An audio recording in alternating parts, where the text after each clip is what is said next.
First things first, happy Thanksgiving, everybody. I hope you guys have a great time with friends and family. But anyway, back to the topic at hand. Man, oh man, it's been a crazy past couple of days. Not only did Belgium strengthen their stance that loot boxes should be considered gambling and that they'll strive towards getting them regulated or banned, the United States joined the fight with Hawaii House of Representatives member Chris Lee taking the charge. In a video that Chris uploaded yesterday, he strongly denounced EA and their predatory behavior, labeling Battlefront 2 as a Star Wars-themed online casino designed to lure kids into spending money. Couldn't have put it better myself. His full statement can be found in my previous video, so be sure to check it out if you haven't done so yet. But the short of it is that the dominoes have started to fall, the snowball has begun rolling, and it's growing exponentially by the day, and there's no signs of it stopping. Joining Belgium and the United States in denouncing loot boxes is also Australia, or more specifically, the Australian state of Victoria.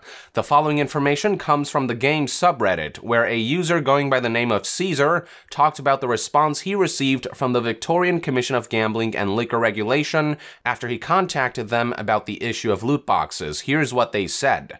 My name is Jared Wolf and I am the Strategic Analyst for the Compliance Division at VCGLR. I've received your correspondence in regards to gambling functionality, loot boxes being incorporated into games. Your research and suppositions on the matter are correct. What occurs with loot boxes does constitute gambling by the definition of the Victorian legislation. Unfortunately, where the complexity arises is in jurisdiction and our powers to investigate. Legislation has not moved as quick as the technology. At both state and federal level, we are not necessarily equipped to determine the legality of these practices in lieu of the fact that the entities responsible are overseas. We are currently engaging with interstate and international counterparts to progress wider policy changes and to modernize and inform both federal and state-based legislation. We take on board responses from the community, such as your concerns, to ensure that our actions are reflective of the risks these products pose, as well as the community's expectation.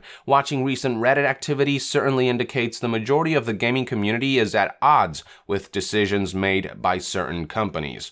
The focus of my concerns currently is on the more predatory aspects related to pay to win. Skins betting, and virtual currencies are certainly a peripheral consideration. However, the idea that genuine progression in a game could be reliant on the outcome of a random number generator is at odds with responsible gambling and the objectives of our acts.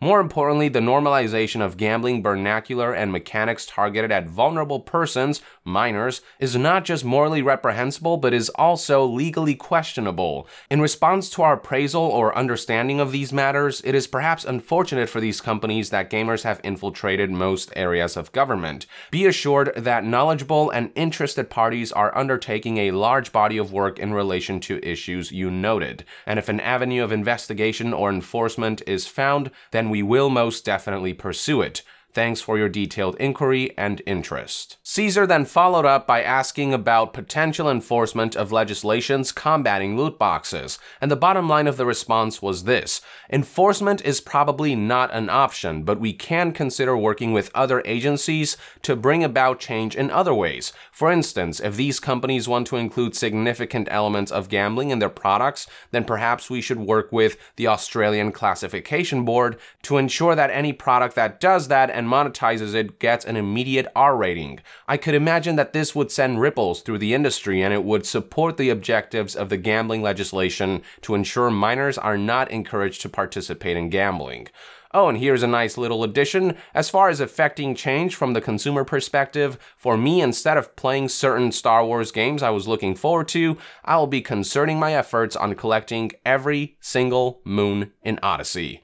My man. So the short of it for Victoria, Australia is that they will look into the matter and try to reach a resolution after a proper investigation is carried out, with the goal being regulation over kick-down-your-door enforcement, which is what we want. It could be a while before regulations move forward, but what's important is that the conversation and investigation has started and that it's spreading all over the world. You can also add France to the list of countries in serious discussions about the potential ramifications of unregulated regulated loot boxes.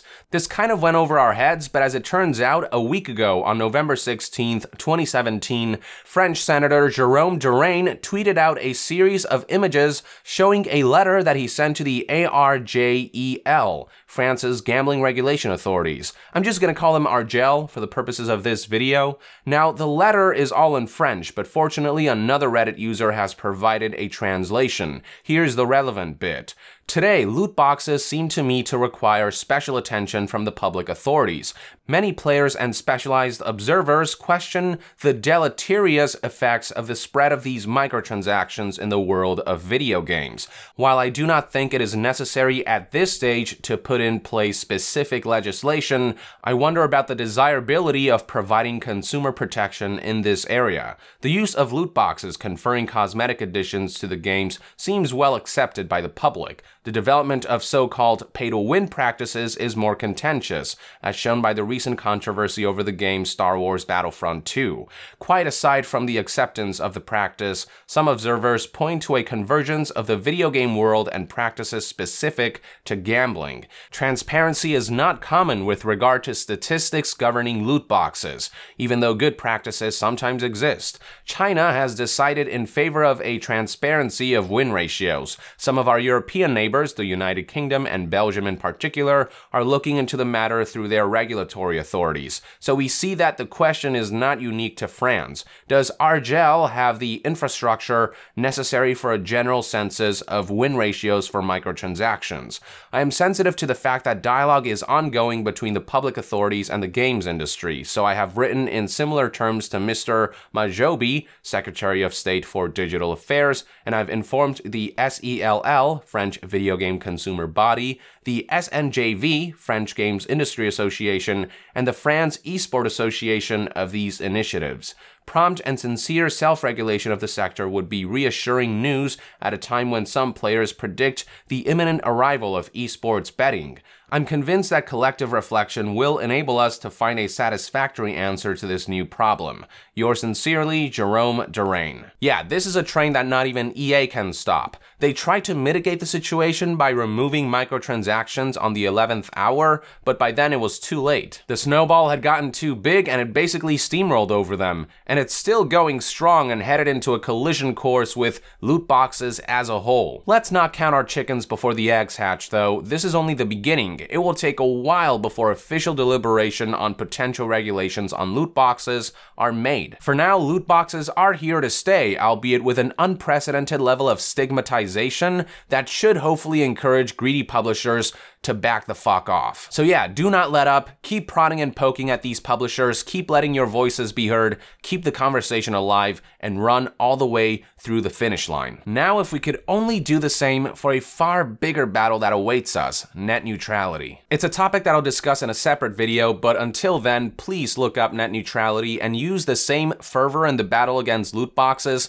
to combat net neutrality's repeal. Because without net neutrality, the internet will never be the same again in all the worst ways possible. Internet service providers will be the ones with all the power, while the rest of us will be left to bite the dust. Anyway, I'll leave it at that for now. With that, I would like to end this news update. Thank you for tuning in. I hope you found this video insightful, and if you enjoy my content, consider supporting me on Patreon. All contributions will go towards helping this channel stay 100% independent and self-sustained. And to be further updated on all things gaming news, reviews, and discussions, stay tuned right here on Young Yeah.